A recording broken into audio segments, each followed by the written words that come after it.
Halo, selamat pagi anak-anak semua. Bertemu lagi dengan Ibu Guru di sini dalam kegiatan pembelajaran kita. Salam sejahtera untuk kita semua. Bagaimana kabar kalian? Ibu harap semoga anak-anak tetap dalam keadaan sehat dan tidak kurang dari satu apapun. Baik anak-anak, sebelum kita mulai kegiatan pembelajaran kita, ada baiknya kita awali dengan doa. Ibu guru di sini akan memimpin doa kita. Kita mulai dengan doa Bapa kami. Demi nama Bapa dan Putra dan Roh Kudus. Amin. Bapa kami yang ada di surga, dimuliakanlah namamu, datanglah kerajaanmu, jadilah kehendakmu di atas bumi seperti di dalam surga. Berilah kami rezeki pada hari ini, dan ampunilah kesalahan kami, seperti kami pun yang mengampuni orang yang bersalah kepada kami. Dan janganlah masukkan kami ke dalam pencobaan, tetapi bebaskanlah kami dari yang jahat. Amin. Demi nama Bapa dan Putra dan Roh Kudus. Amin. Baik anak-anak, kita sekarang akan belajar tema 7, keragaman budaya negeriku, subtema 2, pembelajaran 1, tentang indahnya keragaman budaya negeriku. Hari ini kita akan belajar pelajaran bahasa Indonesia dan ilmu pengetahuan alam atau sains.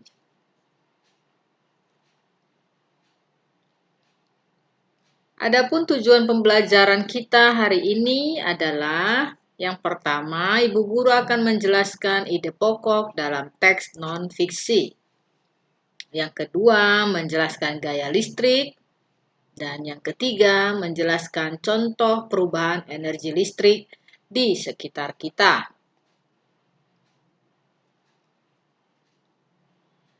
Pembahasan kita yang pertama yang kita lakukan hari ini adalah pelajaran bahasa Indonesia tentang ide pokok dalam teks non-fiksi. Teks non-fiksi adalah teks yang berisi informasi berdasarkan fakta atau kenyataan. Teks non-fiksi dapat ditemukan dalam artikel surat kabar atau majalah. Misalnya jurnal tentang sejarah atau ilmiah, biografi, karya sastra. Teks non-fiksi dapat dipahami isinya dengan cara membaca dengan seksama dan selanjutnya menjawab pertanyaan berdasarkan teks yang telah dibaca.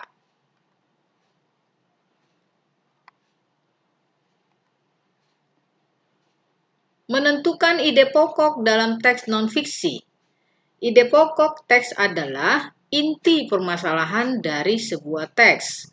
Ada beberapa istilah dari ide pokok teks, diantaranya pikiran pokok, pikiran utama, gagasan utama. Menemukan ide pokok penting yang didengar dengan cara dengarkan teks non-fiksi dengan seksama. Catat kata kuncinya, gunakan kata tanya untuk menemukan ide pokok. Ide pokok dapat dikembangkan menjadi kalimat utama setelah terlebih dahulu menentukan ide pokoknya. Hal yang perlu diperhatikan membaca dengan seksama. Untuk mengembangkan ide pokok menjadi paragraf non-fiksi, yang perlu diperhatikan adalah menentukan topik, membuat kosakata sebanyak-banyaknya, menuliskan ide pokok berdasarkan kosakata yang ditentukan, membuat kalimat utama, mencari informasi tambahan untuk mendukung ide pokok, membuat kalimat pendukung, menyusun kalimat utama, dan kalimat penjelas.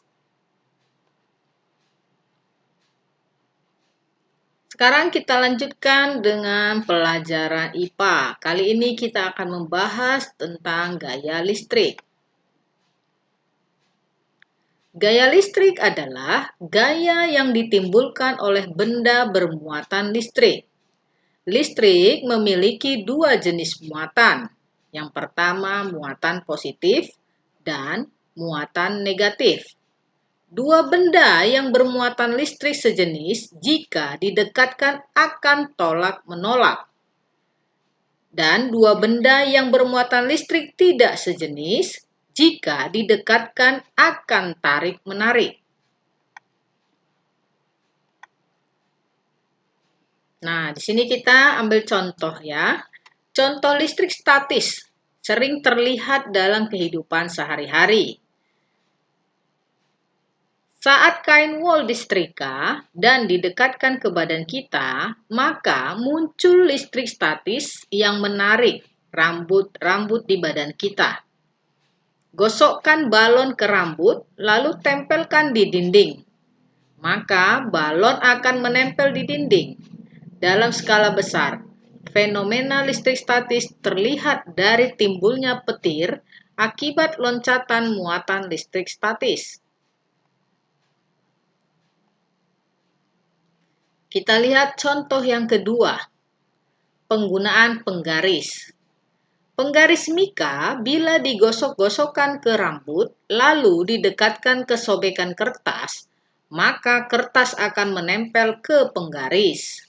Jika dua benda bermuatan didekatkan, akan terjadi dua kemungkinan, yaitu tarik-menarik atau tolak-menolak.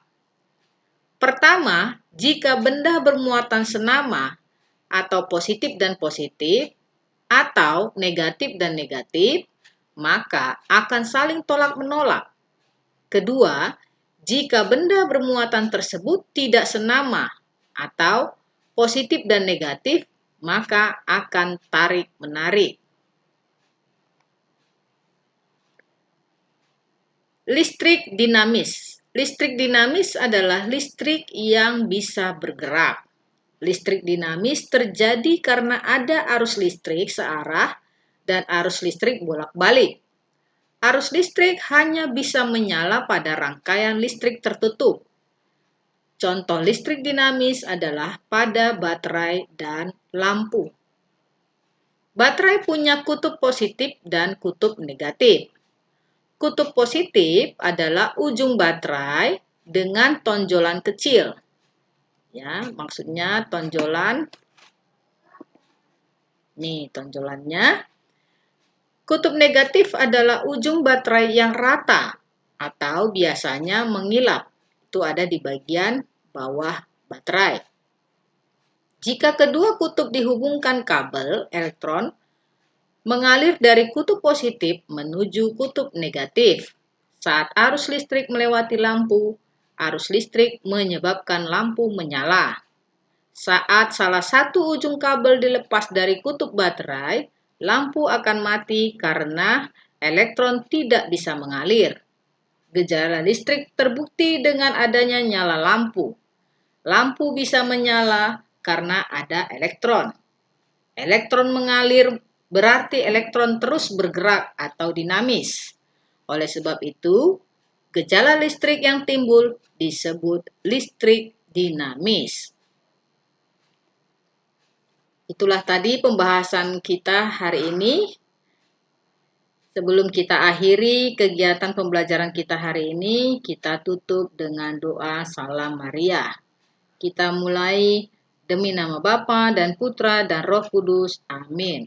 Salam Maria penuh rahmat, Tuhan sertamu, terpujilah engkau di antara wanita dan terpujilah buah tubuhmu Yesus. Santa Maria Bunda Allah, doakanlah kami yang berdosa ini, sekarang dan waktu kami mati. Amin. Demi nama Bapa dan Putra dan Roh Kudus. Amin. Sekian dulu pertemuan kita hari ini. Semoga apa yang Ibu sampaikan hari ini anak-anak dapat memahami dalam pembelajarannya. Terima kasih dan salam sehat.